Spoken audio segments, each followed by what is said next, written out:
We're going to talk today about adaptive response to automation. So, what I kind of want to do is level set everyone on what that means, and at the same time, kind of give my perspective from GDIT and Rick's perspective from Palo Alto. So, as Matt said, I have the great pleasure of working for GDIT. I lead our cyber capabilities and strategy. If you didn't know it, GDIT is one of the largest providers for cyber services across the federal government. We have some of the largest SOCs, and literally we do cyber in almost every contract, right? So with that, there's a lot of kind of capabilities, initiatives, a lot of great knowledge that we hope to share amongst our customers. But one of the big challenges, especially in cyber operations, is there's a problem. How do we maximize the effectiveness of our current and future cyber defense capabilities? How do we integrate those capabilities? So we have all these disparate tools, but most importantly, how do we reduce our time to respond? And what we're really driving to is that near zero detection and response amongst a lot of our operations. So, a lot of the concerns that, I meet with a lot of customers, a lot of our SOC programs, and, we go into some of these environments, there's too many tools, they're not applied uniformly, there's lack of integration, there's not common standards and frameworks. Sometimes a lot of the automation is on a single ecosystem when they have various products out there. Probably more so than ever, we're driving to the cloud. We have hybrid cloud capabilities amongst Azure, AWS, on-prem. We don't have enough resources and enough time to kind of research and apply some of these automations. And there's less focus on new tools and technologies, but we really need to focus on more of the capabilities that we offer. So the problem, all the threats, data overload, as Matt messaged, and way too many cyber tools. So as we move into the next slide here, look at all the things us cyber defenders have to do day to day.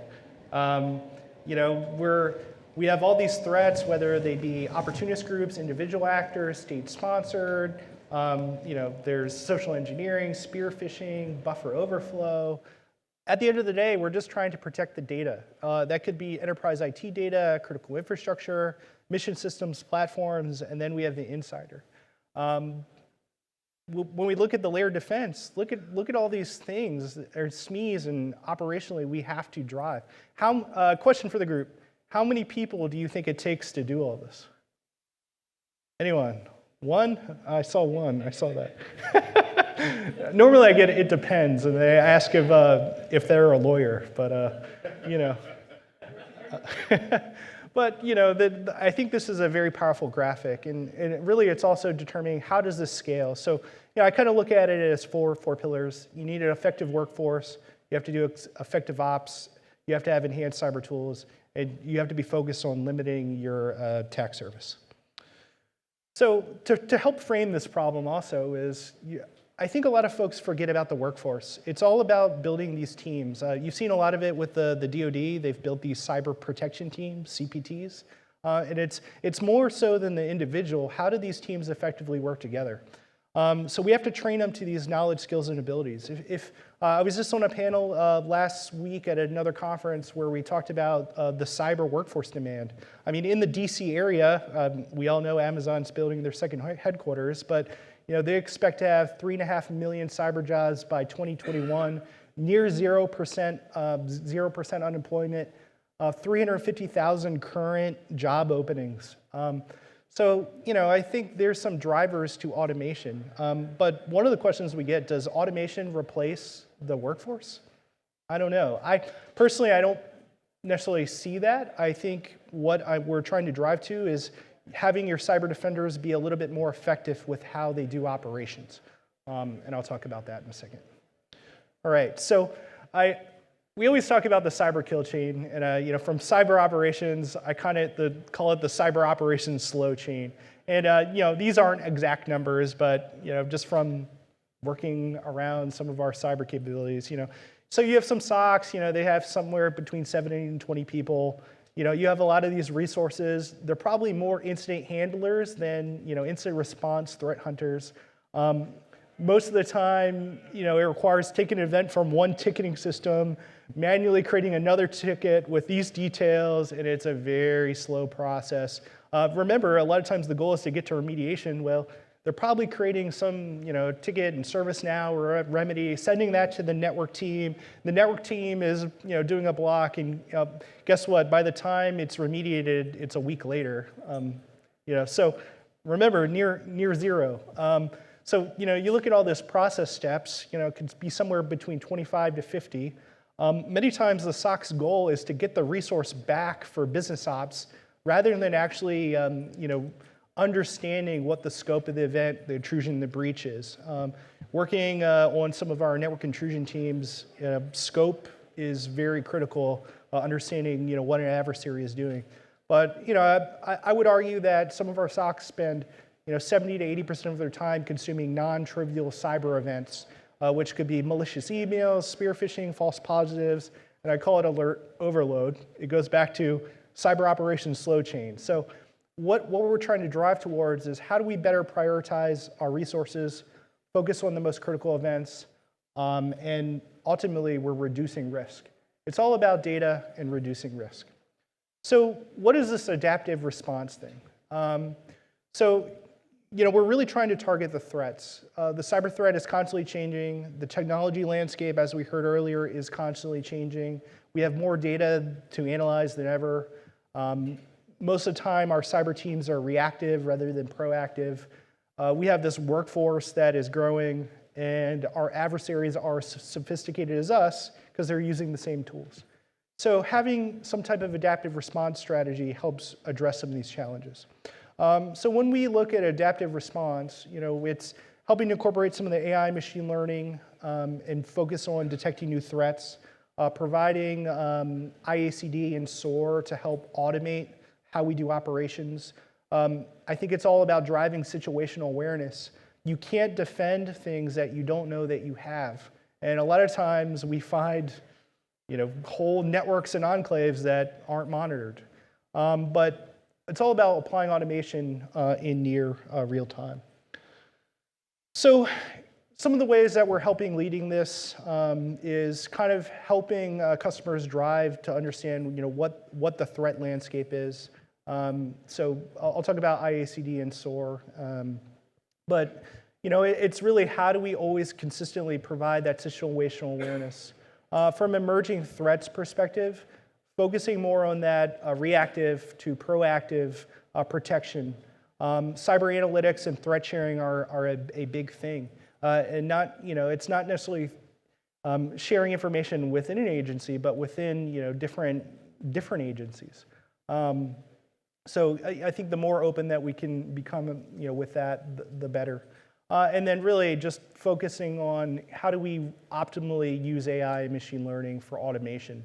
And I think a lot of times we don't really look at a holistic approach to that, and we'll talk about that. So some of the things that we're doing from an AI machine learning application is, it's all about where you apply it, right? So from identity management and fraud perspective, we could be looking for new malicious users or insider threat characteristics or looking at certain confidence intervals. From a predictive intelligence standpoint, you're seeing a lot of drive into the endpoint with some type of signature listed detection. We're applying at the networks. We're looking at our SIEMs and driving cyber analytics out of it. From a behavioral analytics standpoint, we're looking at application and network behavior, user behavior, but even API behavior, because we do a lot of integrations with our APIs. From an automation perspective, we're using IACD and SOAR tools to help predict how to best respond. From a risk assessment management, we're trying to use AI to determine where are the greatest risk and threats to our network. And then even driving it into the applications and IoTs and deception tools. But most importantly, I think it's all about applying it holistically. So when you see an event in one area of the network, how can you in near real time respond to that threat in other areas? And I think that's where we're really kind of driving from a strategy perspective. So I talked about SOAR, Why do I need another tool? So one of the things that this came out is something called the Integrated Adaptive Cyber Defense Framework, or IACD. So this is a partnership with DHS and NSA led by Johns Hopkins Applied Physics Lab. And they've helped develop a strategy and framework around COTS approach to cyber ops that's extensible, adaptive, but it's really about leveraging automation to enhance the effectiveness of human defenders.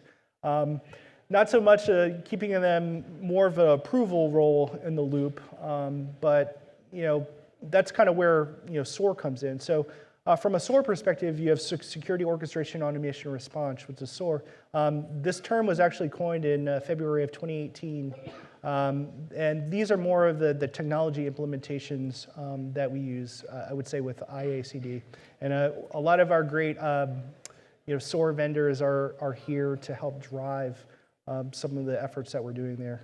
And Rick will absolutely touch on that. But some of the things that we're trying to drive is more of a playbook-based approach to those threats. So in some of our customers, we begin to drive IACD through sensing, sense-making, decision-making, acting, and driving those against adversary playbooks. So many of you are familiar with the MITRE ATT&CK framework. So one of the things that we've been driving is, based upon our quite a few of our SOCs, helping to figure out what are the most prioritized threats or indicators that they typically engage on week to week, and helping to drive what is a common automation or playbook that we can help recoup some of those lost efficiencies. And it's all about adaptive response. How can we detect, prevent, and respond to drive that zero real time? But I think the one thing I would tell you is, you're not going to do this overnight in one day, right? You have to prioritize things. And I think the best way to prioritize is just what are the common events that your SOCs are seeing.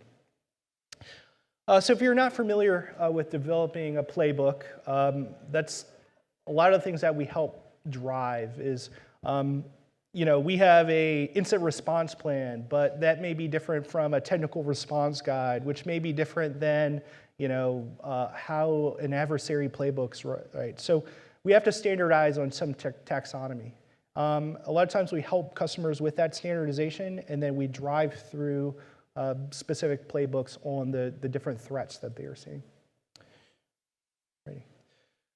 So if I were to look at a journey map, right, well, what does it look like? The first thing is you have to have some type of discovery. You have to understand what tools are available to you.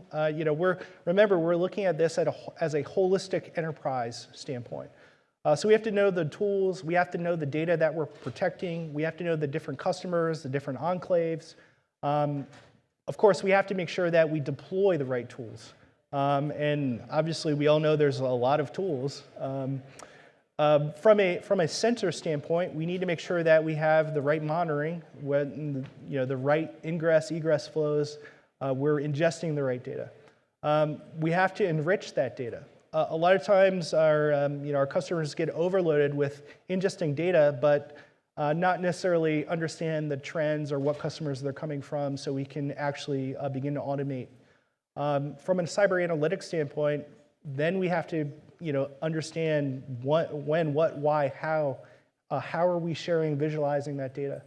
And then once we can really do that, that's how we can begin to drive IACD and SOAR and use AI to help shorten the time to respond. Our goal is to really kind of identify those patterns, define those threats, and drive adaptive response. So if I were to look at,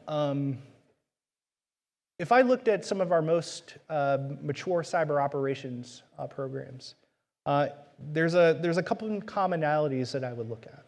So the first thing is, in order to defend against threats, one, you have to know what you have. You have to focus on your situational awareness. If you have hybrid cloud, different on-prem environments, you have to make sense of that stuff. The second thing is building resilience early. You've probably heard a lot about the NIST cybersecurity framework and the new RMF revisions. A lot of it is about building that resilience. Try to build security in the ground up. The third thing is you really have to standardize on those standard cyber tools. You can't come in an environment and have 100 and 150. I have the view that probably your top 5 to 7 can do a lot of the foundational work across the stack. 4, you automate. You saw the threats are ever increasing, technology is always changing. The more that we can automate a lot of our processes, the better. And I think there's definitely some foundational things you can start with. And lastly, don't forget about your skilled cyber teams. You have to elevate your workforce. You're not going to hire the best cyber people every single day. I think you have to drive a strategy around bringing that common foundation to all of your cyber professionals. But the one thing I always put in there is adversaries thrive in complexity. The more complex your networks and systems, the harder it is to defend against. So I think if you stick to those, it'll help mature your cyber ops. And lastly for me here, when I look at adaptive response success, future cyber ops, they're going to leverage AI, machine learning, they're going to focus automation. They really need to be threat focused on protecting your data. We're looking to drive IACD and SOAR. We're providing that situational awareness and realistic view of the government. Automation is driving to near real-time response, and we're focused on reducing complexity. I think mostly, remember, we're trying to drive an outcome-based approach. When we look at an outcome, it dramatically changes cyber ops. If you look at the timeline and effectiveness, we want to make sure we have consistent results and repeatable processes, near zero detection and response, and we want to detect the unknown. And I think if you begin to look at some of the requirements into the cybersecurity framework, RMF, CDM, I think these are very powerful things that will help you meet those requirements. But mostly make sure that you drive these into measurable outcomes. And with that, I'm going to turn it over to Rick.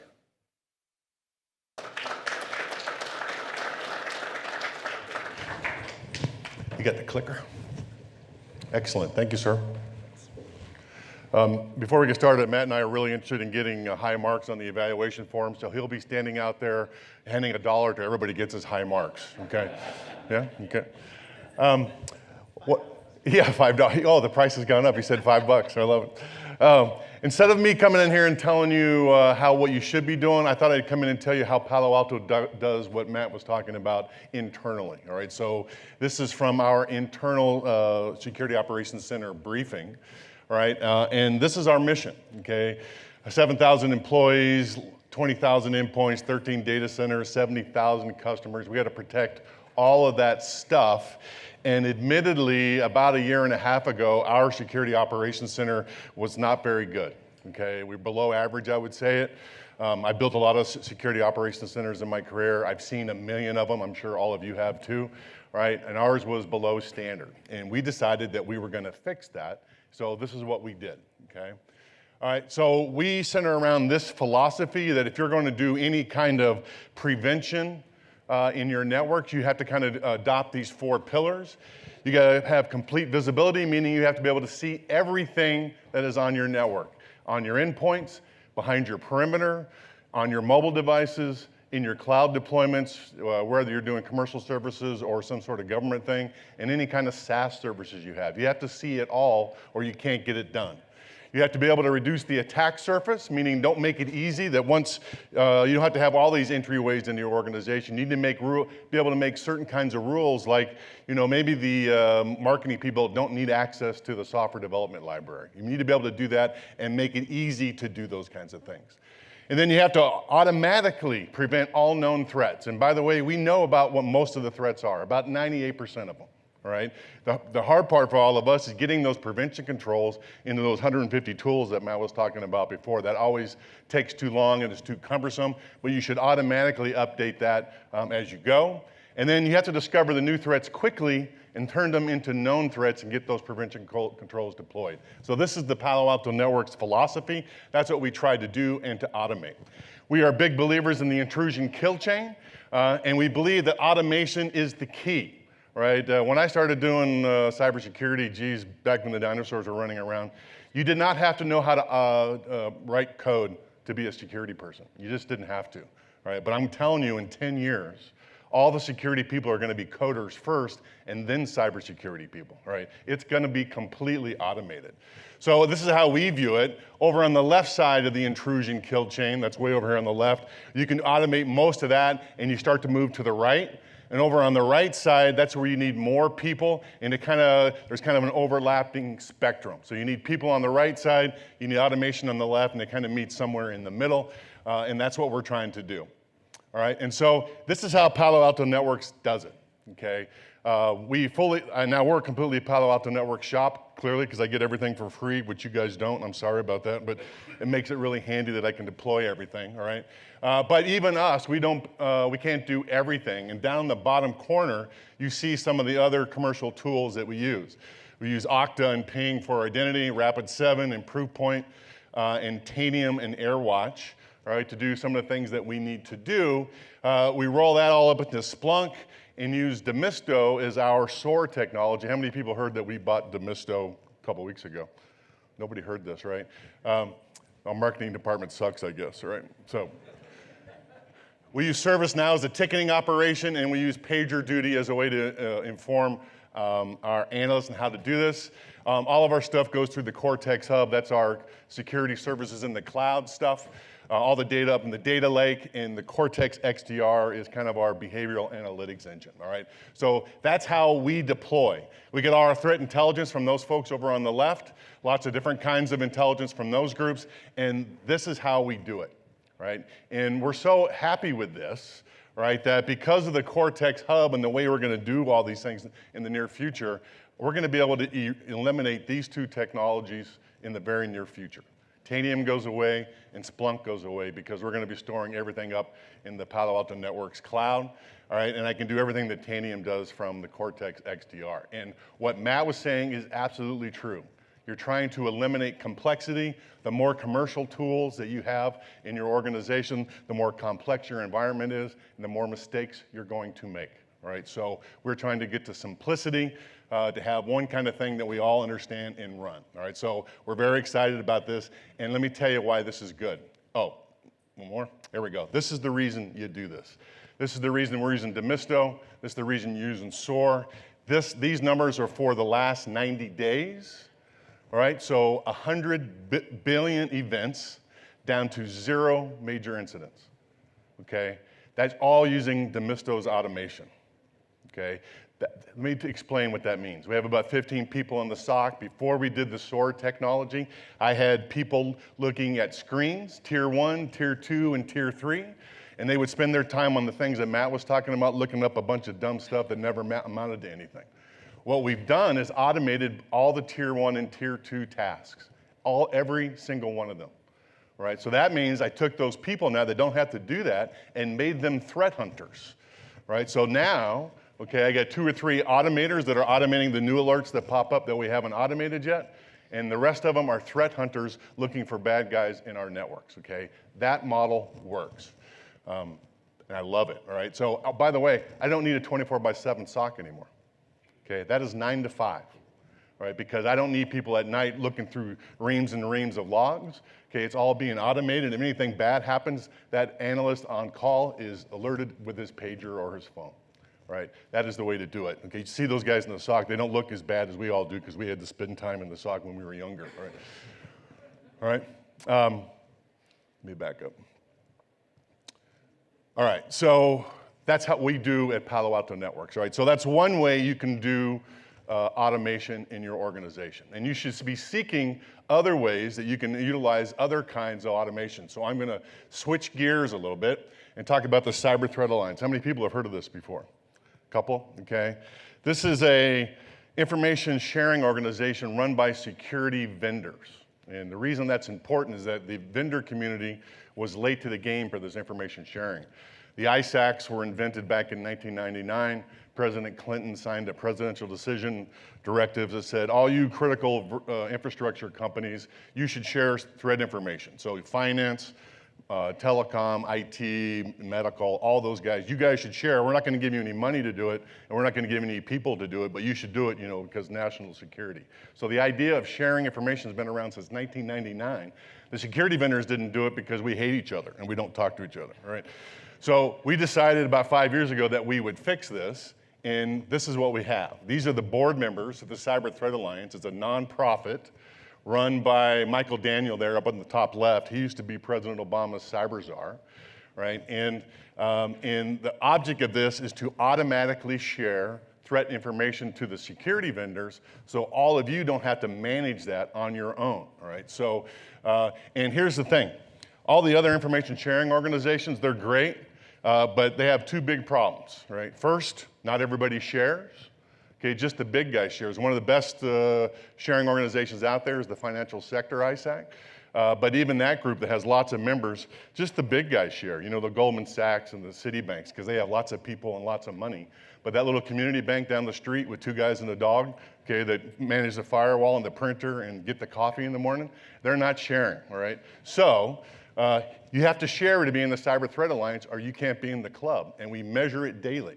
There's a daily goal that you have to hit, and if you don't get it, phone calls are made, we yell at each other because we still don't like each other, okay, and then we fix it for the next day, all right? So you have to share, you can't be in the club. And what do we share? Offensive adversary playbooks. Matt talked a little bit about that in his presentation, right? This is everything the adversary does down the intrusion kill chain. We use MITRE's ATT&CK framework to identify the tactics, techniques, and procedures all the way down the intrusion kill chain. We wrap all that up into a sticks package and share that automatically to all the vendors in the alliance. Right? And the reason that's important is that all the vendors have ways to update their own products automatically so their customers don't have to do that. For instance, at Palo Alto Networks, when Unit 42, that's our threat intelligence team, how many people have heard of Unit 42 before? Okay, again, marketing sucks out here, I guess, all right? So Unit 42 is our threat intelligence team. When they discover something new, we can convert that into multiple prevention controls down the intrusion kill chain, deliver it to our 70,000 customers in 5 minutes. In 5 minutes, that is an amazing capability. All the other members of the Alliance can do that too. Ours is better, but they can do that too, okay? So when the Alliance shares threat information, we can distribute prevention controls around the planet in minutes to hours. Right? And that's an amazing capability, and that's what we're sharing, adversary playbooks. This is automatic orchestration, okay, at its finest. So these are the companies that are in the Alliance right now. There's about 24 of us, if I counted that before I came in this morning. All right, so look at that list, and I have a question for you. Okay, if you are buying security kit this year for your networks, why are you buying vendors who are not in the Alliance? Right? Why are you doing that? That's making your job harder. That means you have to deploy it, you have to integrate it yourself, you have to figure out how to connect it to all the other tools you have. Why don't you make yourself easier and just buy one of these guys, or if you don't want to do that, convince that vendor to join the Cyber Threat Alliance, okay? Because that's what they should do. And if you're doing an RFP this year, make them answer in writing why they're not in the Cyber Threat Alliance. You can still pick them, okay? But make them go through that pain and then have them call me because they need to be in the Cyber Threat Alliance, all right? Because this is the way it goes, all right? This is automatic updating of every bad guy thing that we know, and we've been doing it now for about 3 years, right? And that's all going on at the table. That's all work that you all do not have to do. How does that sound? Okay, nobody's asleep yet. All right, that's good. All right, I think I'm done. All right. You like that one? That's my favorite. Any Bugs Bunny people out here? Yeah, okay. Any questions out there? Yes, sir. I don't know. I'll just repeat it. Okay, sure. Well, thank you for sharing the insight. Oh, do you have a mic? Thank you, Rick, and nice seeing you again. So thank you for sharing your insight about the practice at Palo Alto, and also appreciate the support to fully support the IPv6. And my question is related to IPv6. Despite all the efforts, despite worldwide we spend hundreds of millions of dollars or even more every single year, every single day, we're still confronting with daily data breaches, a threat worldwide. And the latest data based on Verizon annual data breach incident report 2017, we have on average more than 6 confirmed data breaches. And several questions, the very simple ones. Is the alliance are all in full compliance with IPv6? If not, can you make sure that they will? Oh, And so the question is, that went left turn on me. I didn't think you were going to ask me that question. But go and ahead. this is Washington, right? Everybody doing business with the government, and FAR go back to 2009 December. FAR required full compliance with IPv6. So I don't know if all the Cyber Threat Alliance members are IPv6 compliant. I know that we are, okay, but I don't know if the other guys are. So my question is, will you support the initiative or champion that not only to fully deploying IPv6, provide a full feature set support with the full feature parodies for the v6, and also support the idea to set a specific timeline, deadline, to turn off IPv4 in 4, 5, 7 years, in order, if nothing else, to reduce the overall attack vectors. Well, let me just say this as an old intelligence guy, all right? I know the bad guys are using IPv6 because most of us aren't watching it. Okay, so you should be watching IPv6 because that's where I would come if I was trying to attack your networks. That's exactly the point, because even a lot of agencies, they're monitoring for example, the darknet, All right. dark web. Any other questions out there? Yes, sir. Okay. Sir. You can ask questions to Matt too. Okay, he's here. Yeah. Good morning. Well, I'll ask to both of you, this is really good stuff. When did these systems start to identify that the threat could actually be the human threat itself? Well, let me be clear, okay? That adversary playbook I was talking about, that's not done by robots, okay? Those are done by humans, okay? Those are done with humans with motivations, espionage, crime, warfare, hacktivism, terrorism, goofing around, all right? So there is some human behind the keyboard running, even though those attacks are automated, because there's a human with a mission trying to accomplish, right? So let me ask you this. I ask this question everywhere I go. I talked about adversary playbooks, that thing on the top right there.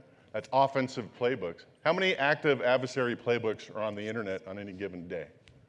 You can't answer this. You've heard me say this 1,000 times, all right? Anybody know? Who wants to make a guess? Is it big or small? Big or small? Big. Would you be surprised to learn that most of the Cyber Threat Alliance thinks it's less than 100? Okay?